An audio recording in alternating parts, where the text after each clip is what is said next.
Live mula sa GMA Network Center. Ito ang 24 Oras. Magandang gabi po Luzon, Visayas at Mindanao. 17 na ang kumpirmadong nasawi habang 7 ang kritikal. Matapos mahulog ang isang bus sa bangin sa Hamtik sa Antique. Halos 100 talampakan ng lalim ng pinagkahulugan. Kaya naman pakirapan ang rescue operation. Sa gitna ng pagdadalamhati ng mga kaanak ng mga biktima, humingi na rin ng tawad ang sangkot na bus company.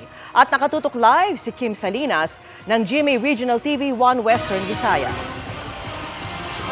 Kim?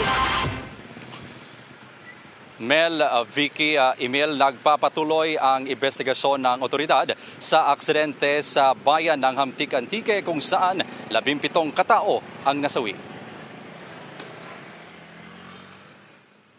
Alas 4:28 kahapon nang dumaan ang bus na ito galing Iloilo City sa Hamtik Antique. Pagdating sa kurbadong bahagi ng kalsada sa Maragay Igbo, Cagay, bumangga ito sa concrete barrier hanggang mahulog sa bangin. Ang mga sakay tumilapon sa iba't ibang bahagi ng bangin. Duguan ang ilan at may mga wala ng buhay. Ayon sa nakasaksi, posibleng nawala ng preno ang bus dahil mabilis umano ang takbo bago dumiretso sa bangin. Accident-prone area raw ang lugar ayon sa mga otoridad. Dalagang kasiris, tama, nagkadasig. Nakapabinit pa kanilig to. Naditso na rin to ay nagapok nga kwan. Nga pader kita-kita ko yung paglukso pareho kray. Pahirapan ang pagkuha sa mga pasahero dahil sa lalim ng pinagkahulugan mula sa taas na halos 100 talampakan. Halos tanan pasahero kina may dugo rin. Tagas ito kina mga ulo na mo. Nabuta naman to, mga siguro estimate ko mga pulo lagi man guro buhi nga nagaulag pa. Inabot pa ng gabi bago maiahon ang mga sugatang pasahero at labi ng mga nasawi. Dagdag pahirap ang kawalan ng ilaw at signal sa bangin. Kabilang sa pinagdalhan ng mga sugatan ang Angel Salazar Memorial General Hospital, kung saan emosyonal din ang ilang kaanak nilang dumagsa. Pero asawa ng bus inspector na si Jose Glenn Pandagani halos hindi makausap. Matapos malamang kabilang sa mga nasawi ang kanyang mister. Bumuhos rin ang emosyon sa morgue kung saan dinala ang nasawi.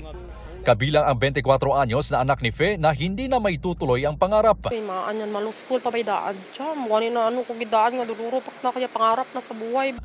Ayon sa Antique PDRMO, umabot na sa 17 ang patay habang 7 ang kritikal sa mga ospital sa Iloilo. 4 naman ang stable na ang kondisyon.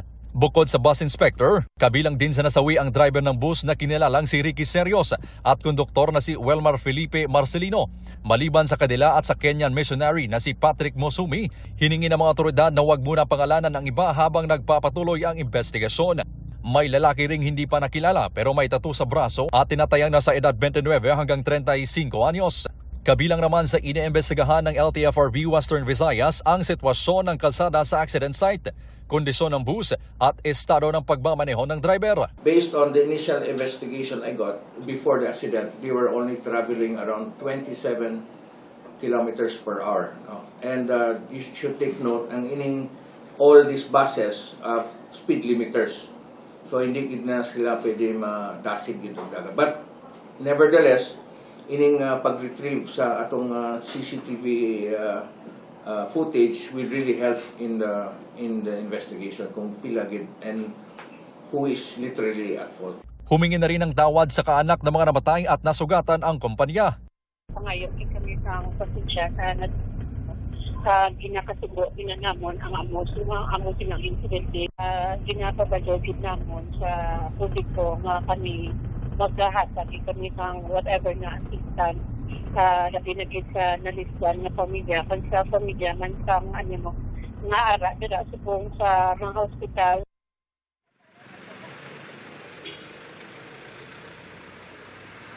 Vicky, may mga personnel din ng bus company na naka-standby sa mga ospital sa Antique at Iloilo City para umalalay sa mga biktima. Vicky? Maraming salamat sa iyo, Kim Salinas ng GMA Regional TV 1 Western Visayas. Kaugnay niyan, sinuspindi na ng LTFRB ang operasyon ng 13 unit ng sangkot na bus company. Magsasagawa rin na ang ahensya ng random drug test at inspeksyon sa iba't ibang bus terminal ngayong papalapit ang Pasko. Nakatutok si Chino Gaston.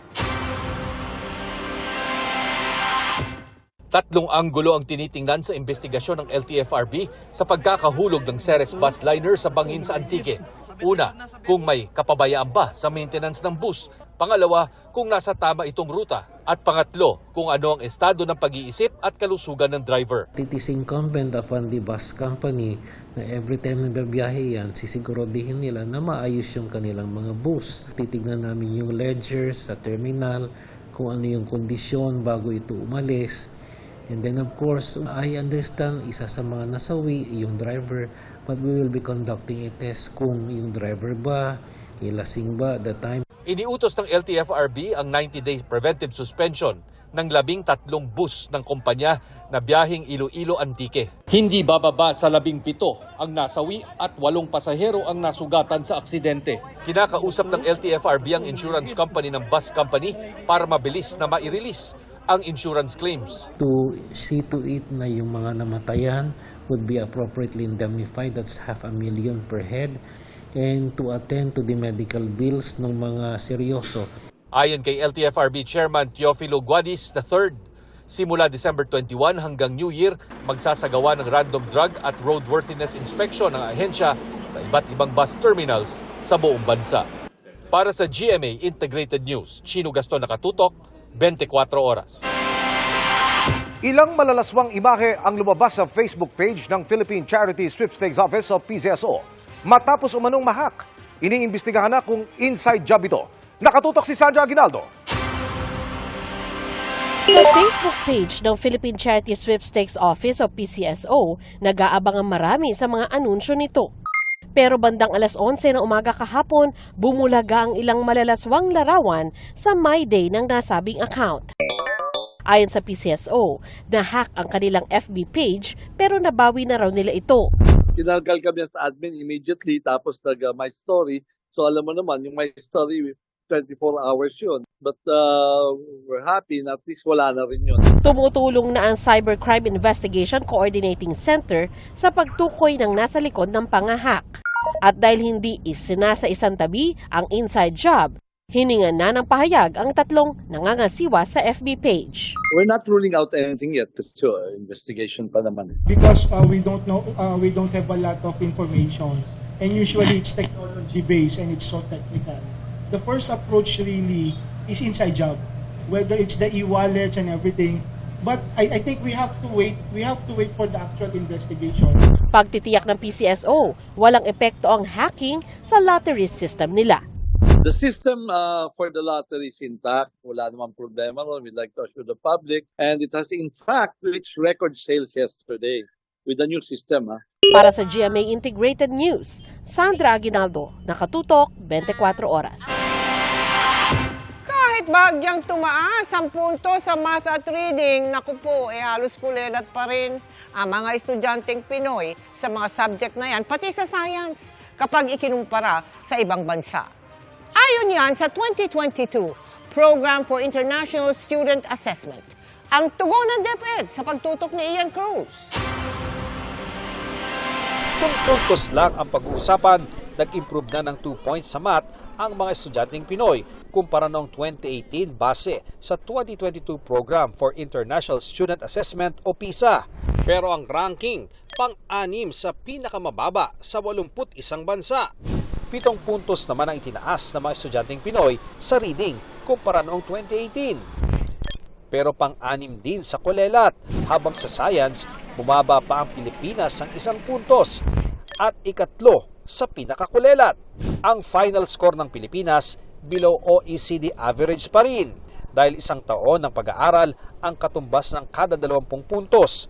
Lumalabas na ilang taong delayed ang pagkatuto ng mga estudyanteng Pinoy. We see that around 5 to 6 years if we follow their computation. Again, with reservation, with caveats po, because we have different pace of learning per countries and economies. Kabilang sa gumugulong ng solusyon ng DepEd, paghahabol sa pag-aaral tuwing Biyernes na hiwalay pa sa regular na klase at pinaigting na pagsasanay sa mga guro. The PISA results lay bare uncomfortable truth. It has shown that a significant majority of our boys and girls fall below the proficiency level required for full participation in society and contributing to nation building. may bago na ring curriculum na unti-unti nang pinatutupad. Bigyan natin ng pagkakataon yung matatag agenda, yung curriculum and other reforms. Ang mga pinuno ng Committee on Basic Education sa Senado at Kamara naman, ipinuntong hindi sumadsad ang performance ng bansa sa kabila ng pinakamahabang lockdown sa mundo kaya matagal na walang face-to-face classes. Dagdag pondo sa learning recovery ang isusulong sa Senado. About 10 billion. Mas marami tayong batang matuturuan magbasa at magbilang. Sa 2025 na ang susunod na eksaminasyon ng mga estudyante sa PISA, maiksing panahon na lamang para mapaangat pa ng husto ang score ng Pilipinas. Pero titiyakin daw ng DepEd na gagawin ng lahat upang mas mapaganda pang performance ng ating mga estudyante. Para sa GMA Integrated News, Ian Cruz, nakatutok, 24 oras. Multa na lang imbes na kulong para sa ilang krimen. Kabilang po yan sa mga mungkahing natalakay sa unang Decongestion Summit para maibsan ang siksikan sa mga kulungan. Kung ano-anong krimen, sa pagtutok po ni Salima Refran. Mainit, siksikan at halos di makataong sitwasyon ang tinitiis ng halos 200,000 nakakulong sa bansa. Ang paghihirap na yan na pinalala ng mabagal na gulong na hustisya ang naistugunan sa unang Decongestion Summit ng Pilipinas. Ang mensahe ng Pangulo na binasa ng Executive Secretary, I urge the JSCC to pursue the streamlining and digitalization of your frontline and back-end services. By embracing technology and innovative practices, we can enhance our efficiency, reduce delays, and ensure swift and fair legal proceedings. Kabilang sa isinusulong ng Justice Sector Coordinating Council o JSCC na gusto sana nilang maisabatas ay pagrepaso sa kategorya ng ilang krimen na pwede nang piyansahan alinsunod sa Penal Code na sobrang luma na, tugon ng mga mambabatas. We'll assess the deterrent effect of these classifications and consider the decriminalization of certain offenses like libel, abortion, and dueling. When you decriminalize kasi, doesn't mean that you will not be fined, but at least they will not be jailed and therefore decongest our jail systems. Isinusulong din ng Senate President ang paglalagay ng Supermax prisons sa iba't ibang bahagi ng bansa at ang Bilibid sa Muntinlupa i-convert na raw bilang mega city imbes na kulungan. Gusto rin ng JSCC na magkaroon ng Department of Corrections and Penology, maamyendahan ang Recognizance Act of 2012 at palakasin pa ang Commission on Human Rights. Pero wala pa man yan, madidecongest daw ang mga kulungan kung pabibilisin na ang mga paglilitis na pwede naman nang ipatupad. Para dyan, we are revising the rules on criminal procedure. We're trying to use technology in our court processes also to ensure that the processing of cases is expedited. Tumutulong na ang European Union sa pag-digitize sa mga record ng mga nakakulong para mapabilis ang paglaya nila kung pwede na. Kahit nakakulong po yan, convicted na po, may karapatan pa rin po yung mga PDLs po natin. Para sa GMA Integrated News, Salima Refran, nakatutok 24 oras. Mula sa mahigit 100, nabawasan at halos 30 na lang ang mga barko ng China na tila bakod sa Juan Felipe Reef. Pero ang ilang kongresista hindi raw kontento sa aksyon doon ng mga otoridad. Nakatutok si Tina Panganiban Perez. Ang tinatawag na Great Wall na mahigit 100 barko ng China sa Juan Felipe Reef na nasa loob ng ating exclusive economic zone, unti-unti raw nabawasan. At kahapon, 28 na lang ang natira sa Juan Felipe Reef. Sa pagdinig ng House Special Committee on the West Philippine Sea, may mga kongresistang hindi kontento sa aksyon ng mga otoridad. So, 135 noong November 5 and 6, and then you reacted December 2. Don't you think late na yung reaction natin doon? Yung kinatawang ito, Mr. Chair, so hindi po nasasapatan doon sa ginagawa ng ating kinaukulan doon sa pangyayaring ito. Are we effective in doing what we're doing right now? I think so. Now here in Juan Felipe, are we going to celebrate this already with the 135 down to 28? I think so. And then in the next coming days, we're still going to expect that they're going to withdraw. Sabi rin ng AFP at ng Philippine Coast Guard, ginagawa nila ang kanilang makakaya sa limitadong resources nila. Pinuri ni Representative Neptali Gonzales II ang mga nagpoprotekta sa West Philippine Sea sa tila David versus Goliath na sitwasyon. Pero hindi niya nagustuhan ang sinabi umano sa media ni AFP Chief of Staff General Romeo Bronner na hindi kayang itaboy ng Pilipinas ang mga barko ng China. My God, please naman, huwag tayo nagdi-deliver ng punches natin. Kasi katulad kagabi, napanood ko si AFP Chief Browner. Sasabihin mo publicly, it's physically impossible for us to drive them away. Ganun pala eh. Ganun pala. Sabihin ngayon ng China, sige, wala naman palang capability itong mga to eh. Talagang wala ito. So, doon na lang tayo. Kinukuha namin ang pahayag ni Bronner tungkol dito. May mga sensitibong impormasyon at rekomendasyon ng National Task Force on the West Philippine Sea na tinalakay ng komite sa executive session o sarado sa publiko. Pero hayagan namang nangako ang mga kongresista ng suporta at pondo para mapalakas ang presensya ng Pilipinas sa WPS. Para sa GMA Integrated News, Tina Panganiban Perez, nakatutok, 24 oras. Pati pagsusumbong ng krimen sa pulisya ay ginawa ng digital. Yan daw ang mas pinadaling proseso kontra krimen na ililunsad ng PNP at DICT. Nakatutok si Marisol Abduraman. May gustong isumbong sa pulisya pero busy ang linya sa telepono o kaya malayo ang istasyon, may solusyon na raw ang PNP. Dahil sa pamamagitan ng application sa cellphone, pwede na kayo mag-report ng krimen. Yan ang e-report at i-report na proyekto ng PNP at DICT na inulunsad kanina sa San Juan City. Bilang chairman ng Regional Peace and Order Council, sinabi ni Zamora na malaking bagay ito sa pagpapanatili ng kapayapaan at kaayusan sa Metro Manila. Mas mabilis na, hindi na kailangan hintayin pang tumawag ang isang nangangailangan ng tulong sa pulis. Once a crime is reported, the first 3 police officers closest to the crime scene kung saan nanggagaling yung signal ng app ay makakatanggap ng notification. There will be a feedback mechanism para malaman natin yung ano talaga yung gaano karami yung crime na nangyari, saka kung paano natin ma-improve yung ating... Assure ng public, sir, na mas mabilis na makakarating ng mga pulis. Yes po. Tiniyak din ng DICT na mga lehitimong report lang ang isusumbong sa PNP. So meron pong verification process. In fact, nakalink na rin po yan sa national ID natin. So mga legit lang ang pwedeng gumamit ng app. Legit users lang din yung magre-report. Legit ang mga report? Oo, so wala na pong prank users. Target ng PNP na gawin na rin ito sa ibang lungsod sa Metro Manila, maging sa buong bansa. Para sa GMA Integrated News, Marisol Abduraman, nakatuto 24 oras. Happy midweek, chikahan mga kapuso! Bago maging sobrang busy para sa upcoming Kapuso historical drama series na Pulang Araw, may hatid na maagang pamaskong kilig ang Team Barda. Ngayon pa lang, may naiisip na raw silang Christmas gift para sa isa't isa. Makichika tayo kay Aubrey Carampel.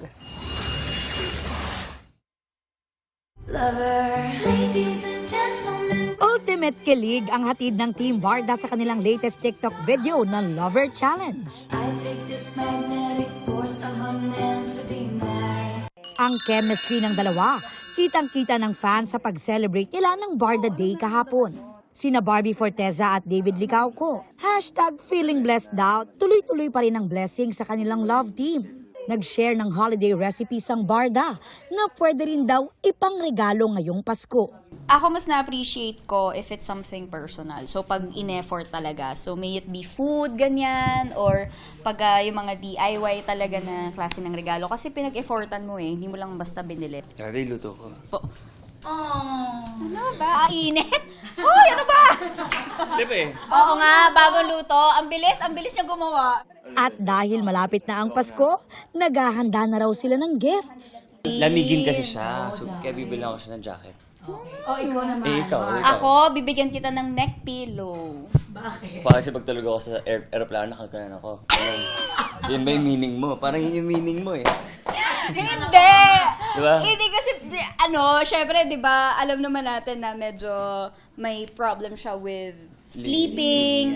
So kaya nagtataka ako, bakit wala siyang neck pillow? Eh parang lagi siyang on the go, lagi siyang 'di ba may business, lagi siyang traveling. Pinaghahandaan na rin nila ang upcoming Kapuso historical drama series na Pulang Araw. Si Barbie at Sanya Lopez nagsimula na raw mag-training ng tap dancing bilang mga vaudeville stars. Hirap na hirap kami. Kailangan tama talaga yung footworks mo kasi maririnig may sound talaga Tsaka ibang klase yung sapatos, medyo matigas siya.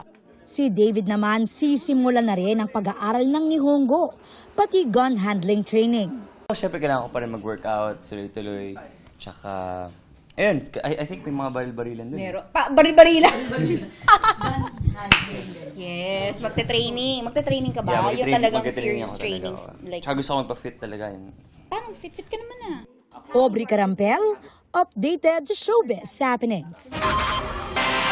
Lusot na sa komite sa Kamara ang resolusyong nananawagan para suspindihin ang prangkisa ng kumpanyang nagpapatakbo sa SMNI. Ang dalawa naman itong host na ipinakontempt ng komite, nakadetain pa rin sa batasan. Nakatutok si JP Soriano.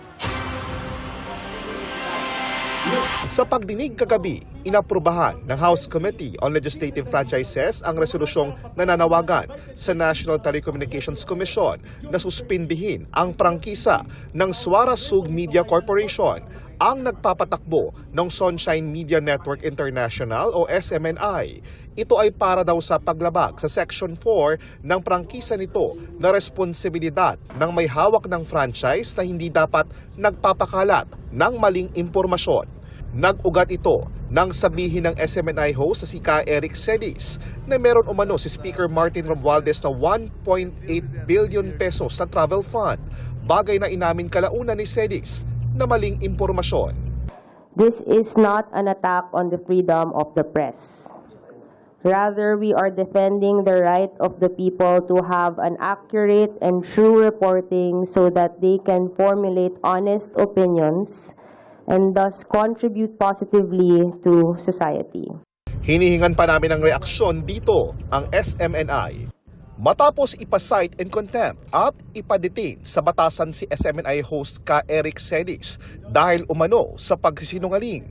Ang co-host naman nitong si dating Undersecretary Lorraine Badoy ang inusisa tungkol sa umano'y pagkakalat niya ng mali at mapanirang impormasyon tulad ng pag-uugnay sa ilang personalidad sa mga komunista. If you cannot prove or you cannot present evidence, then clearly this is a testimony that indeed Lorraine Badoy and Ka Eric is spreading false information. That was in fact the official stand of our government.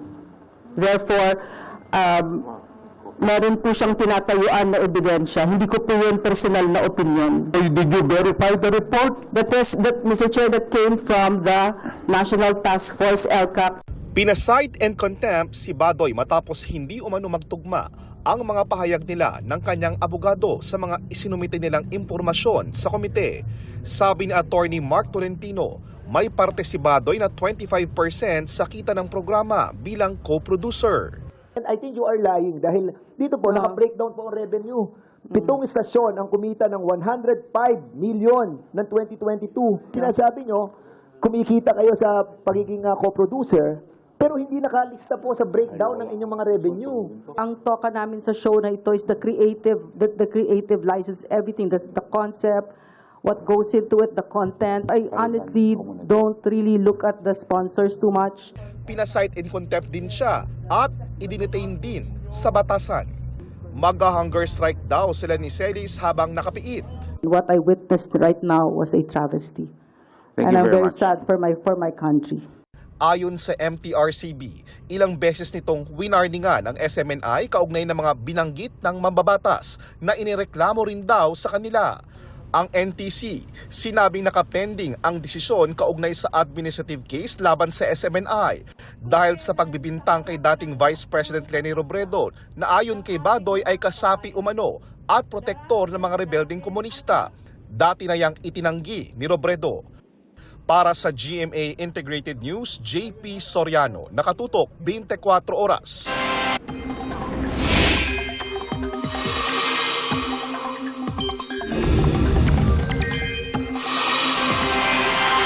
Mulat panahon naman po tayo, nananatiling mahina ang ihip ng malamig na hanging amihan.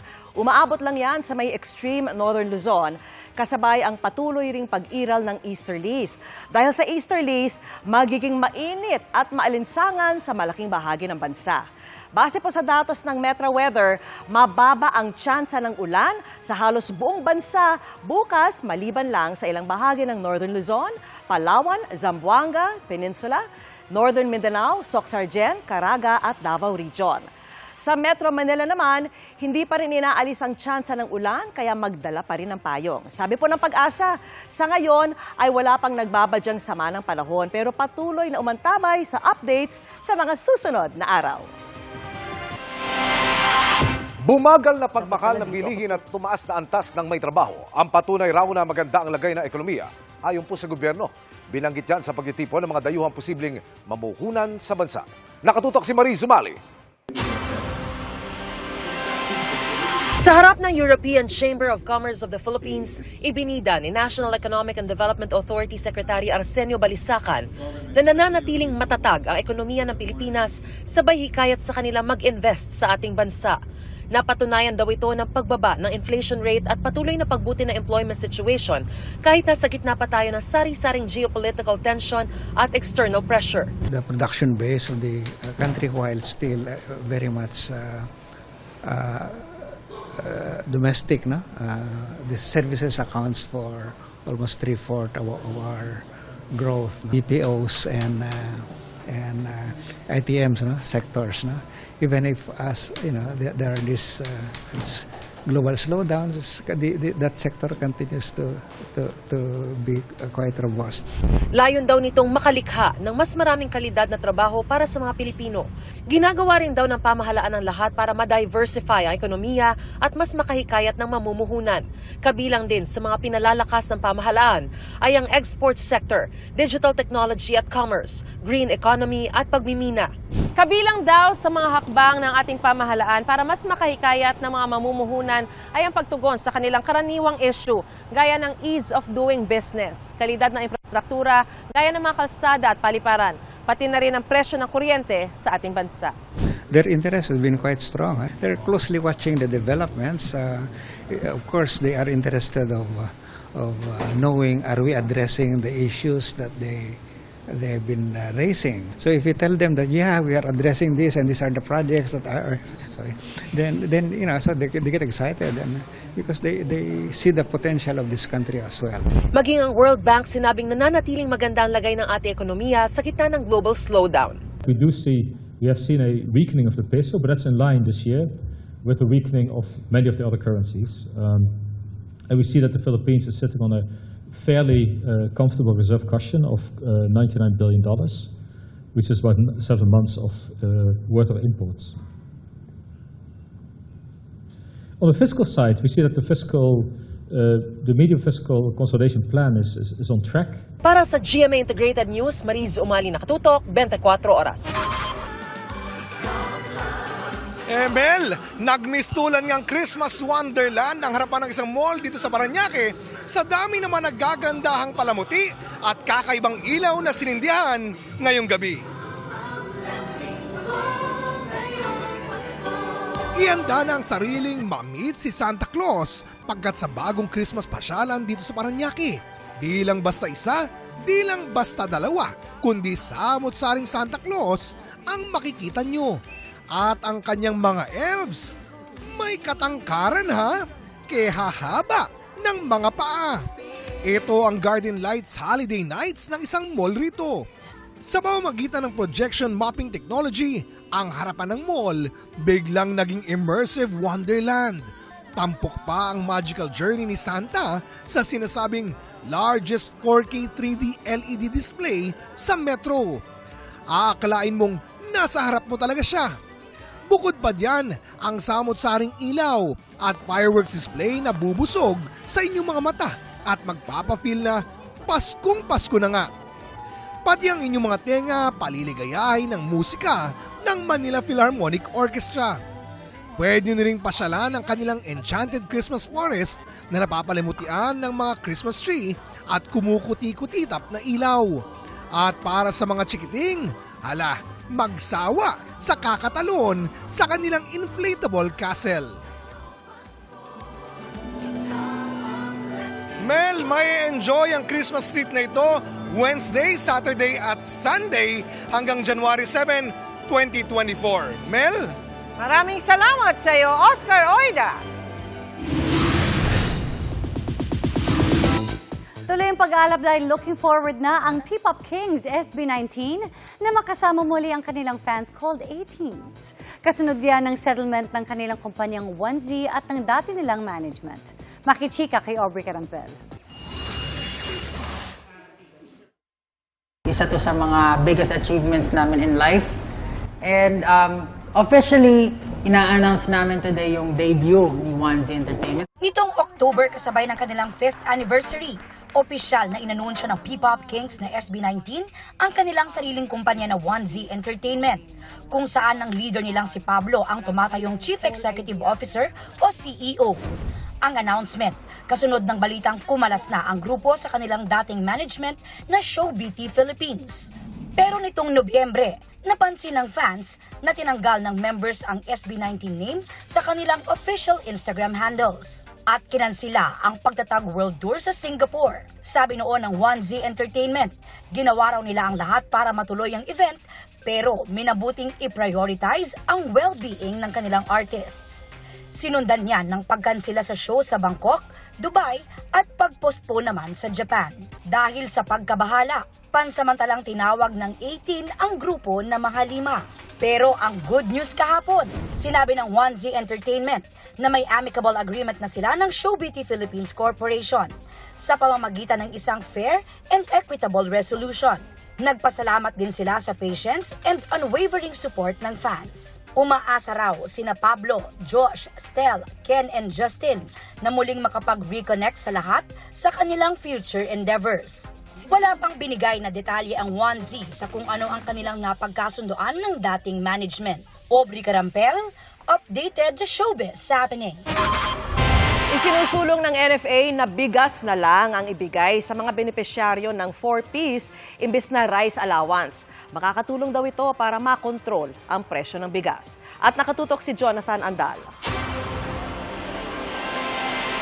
Kada benepisyaryo ng 4-piece may 600 pesos na rice allowance kada buwan. Pero sa halip na cash, posible na yang maging NFA rice na base sa hiling na amendment sa 4-piece law ng NFA sa Kamara. Kung hindi na raw kasi sila bibili sa palengke, makakapagpababa raw ito sa presyo ng bigas. But that 30 billion will not brought to the market and put more pressure on the rice prices. And that is a more strategic way to stabilize price, no? What we call in economics a quantitative easing, no? May reactions lang from the 4-piece beneficiaries. How would it be distributed? Ang sinasabi, it's easier to distribute cash through ATM. Pero wala namang ATM sa bundok eh. So bababa pa rin sila eh. Sabi naman ng Agriculture Department, sa Metro Manila lang mahal ang bigas. Limitado na raw kasi rito ang supply ng regular at well-milled rice. Kaya ang NFA nirekomenda na kay Pangulong Bongbong Marcos ang pag-import na ng bigas.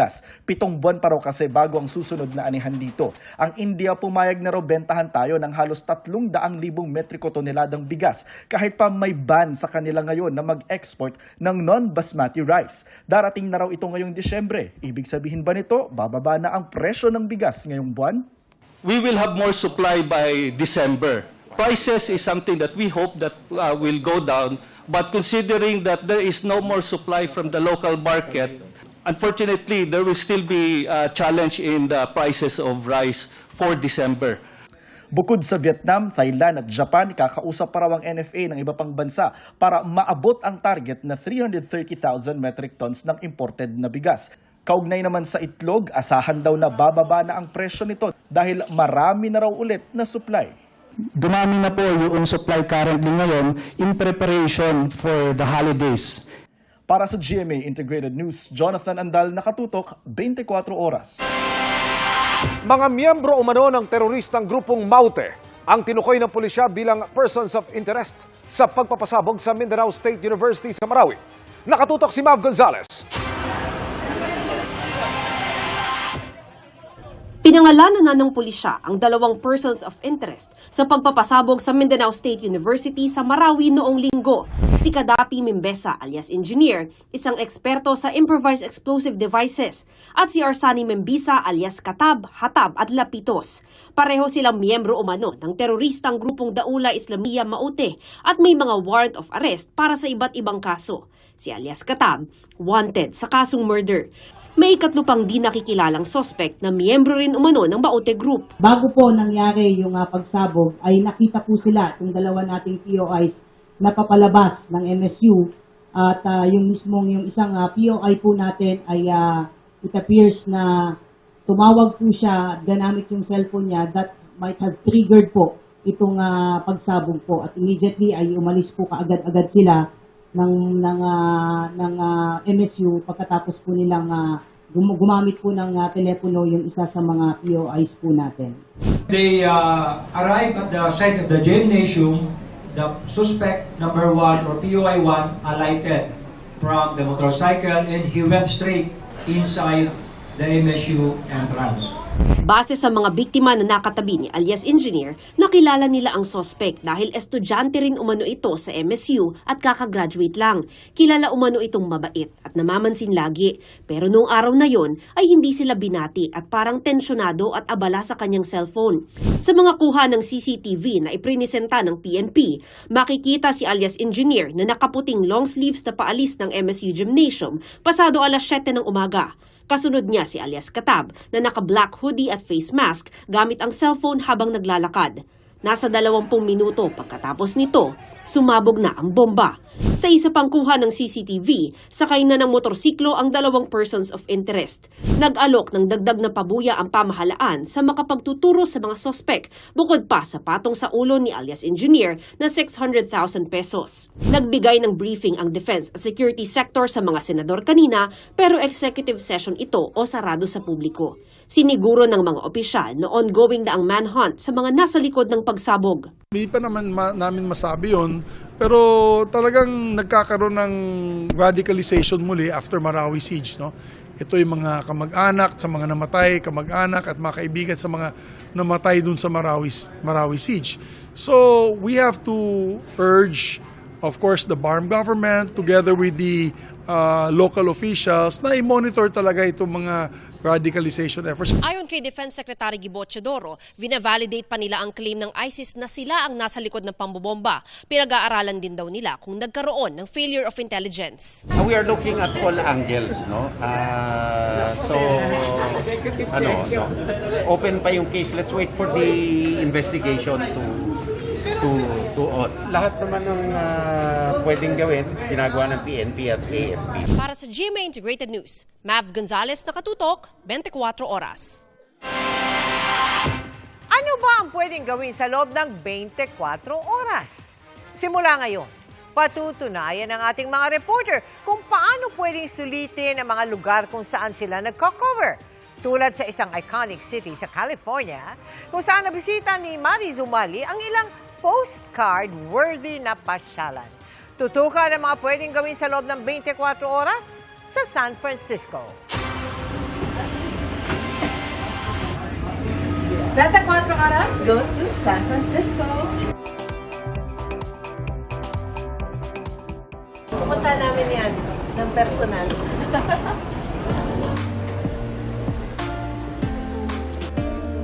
Tinaguri ang cultural at financial center ng Kanlurang Amerika at isa sa pinaka-iconic na lungsod sa mundo. Ito ang San Francisco na matatagpuan sa California sa Amerika. Sabi ng mga locals dito, mas maganda syempre kung makakapaglaan ka ng ilang araw para pasyalan ng magagandang tanawin dito. Pero kung gaya ko kayo na walang mahabang oras na mailalaan, kaya naman daw ng isang araw puntahan ang pinakasikat na landmark dito. Kaya naman pagkalapag pa lang, hindi na ako nag-aksaya ng panahon. Gala na agad! Welcome aboard sa iconic cable car ng San Francisco. Perfect na sakyan sa mga kalsadang palusong at paahon. Ang cable car ang isa sa mga tatak ng San Francisco na nagsimulang gamitin noong 1873 o mahigit 150 years na. Alam niyo bang ang mga cable car ng San Francisco ang tanging National Historical Monument na gumagalaw? Madaraanan na ng cable car ang Lombard Street, kaya pumara na kami rito. Nandito ako ngayon sa Lombard Street, isa sa mga kilalang kalsada dito sa San Francisco. Dahil sinasabing isa ito sa pinakabaluktot na kalsada sa buong mundo. Kaya naman paboritong tourist spot ito para sa photo opportunity. Nilakad na namin ang mga kalsada papunta sa isa pang paboritong puntahan dito, ang Fisherman's Wharf. Mula rito sa baybayin, makikita mo sa aking likuran yung Alcatraz. Kilala ito dahil tinatawag itong Ultimate Maximum Security Penitentiary. Pero ang dating kulungan, ngayon sikat na tourist spot na matapos isara noong March 21, 1963. Dito sa may Fisherman's Wharf, hile-hilera yung mga souvenir shop, pati na rin yung kainan. At isa sa ipinagmamalaki nila rito, yung classic dish na clam chowder. Tara, subukan natin. Yummy! Grabe, umuusok-usok pa. Perfect talaga dito sa cold weather ngayon sa San Francisco. Sabi nila, bawat first-timer daw dito sa San Francisco, hindi dapat palagpasin yung pagtikim dito sa kanilang classic na clam chowder.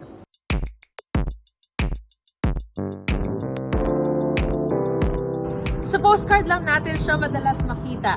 Pero kung narito kayo sa San Francisco, huwag niyo palalagpasin ang pagkakataong puntahan, pagmasdan at mabighani sa ganda ng Golden Gate Bridge, kahit gabi na.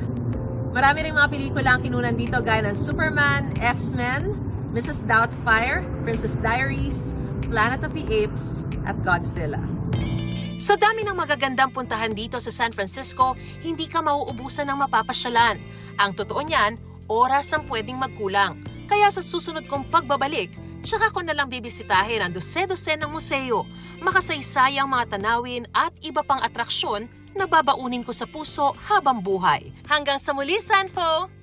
Mula rito sa San Francisco, California, para sa GMA Integrated News, Mariz Umali nakatutok, 24 oras. A true beauty inside and out si kapuso actress Beauty Gonzalez. At sa pagsalang niya sa GMA Integrated News interviews, nagpaliwanag siya kaugnay ng isinuot niyang jewelry sa GMA Gala. Makichika kay Nelson Canlas.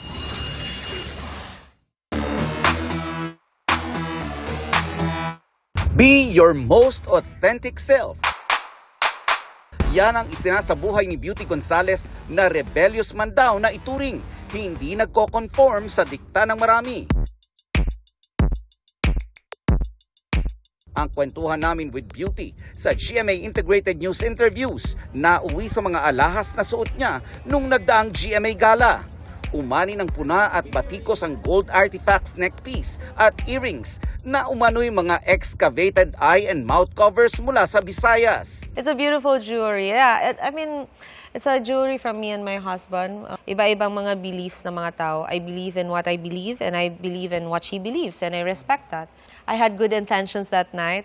I wanted to wear something authentic na that is made from the Philippines thousands of years ago. Yun lang yung gusto ko. Did it affect you? No, it doesn't affect me. Every bashing is a blessing.